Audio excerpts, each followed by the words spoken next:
kita kelompok H dari Kimia Umum SS09 dan hari ini kita mau ngejelasin tentang hilirisasi dalam konteks pertambangan di Indonesia. Tapi sebelumnya kenalin, nama aku Faras. Aku Ziko. Aku Tris. Aku Alma.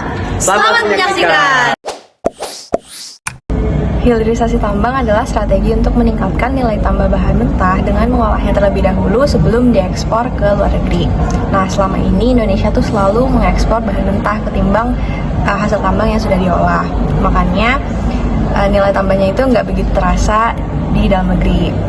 Nah, oleh karena itu, pemerintah menjadikan hilirisasi sebagai agenda prioritas untuk mendorong pembangunan yang lebih berkelanjutan.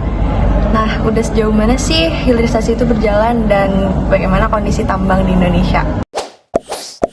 Kondisi hilirisasi industri pertambangan di Indonesia saat ini sedang berkembang pesat. Pemerintah sedang mengadakan upaya seperti pembuatan smelter dan gasifikasi batu bara. Manfaatnya agar bisa menambah devisa dan nilai ekonomi negara, serta bisa memperluas lapangan kerja masyarakat. Menurut Indonesia.go.id, hilirisasi hasil tambang di Indonesia memiliki beberapa kendala. Beberapa kendala diantaranya adalah kita masih terlalu lama hanya menjual bahan mentahnya saja, sedangkan biaya dan juga teknologi dari hasil proses pengolahan bahan tambangnya sendiri itu terbilang cukup mahal. Belum lagi tenaga ahlinya dalam proses pembuatannya itu masih kurang dan juga ada resiko dari kerusakan lingkungannya. Solusinya adalah pemerintah dan juga perusahaan harus lebih cepat dalam mengelola pabrik pengolahannya atau smelternya dengan tenaga ahli yang memadai, serta didukung dengan sistem digitalisasi agar prosesnya lebih efisien dan juga efektif.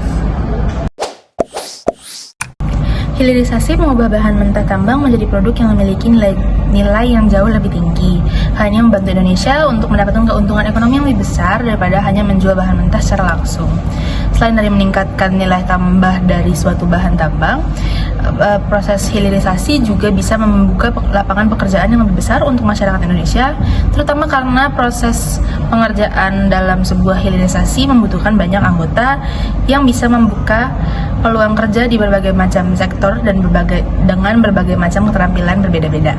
Dengan hilirisasi juga, ekonomi Indonesia menjadi lebih beragam dan tidak hanya bergantung pada ekspor bahan mentah yang rentan akan kenaikan harga global. Ini bisa meningkatkan stabilitas ekonomi dari tingkat daerah ke nasional. Sekian dari kami, kurang lebihnya mohon maaf. Bye-bye!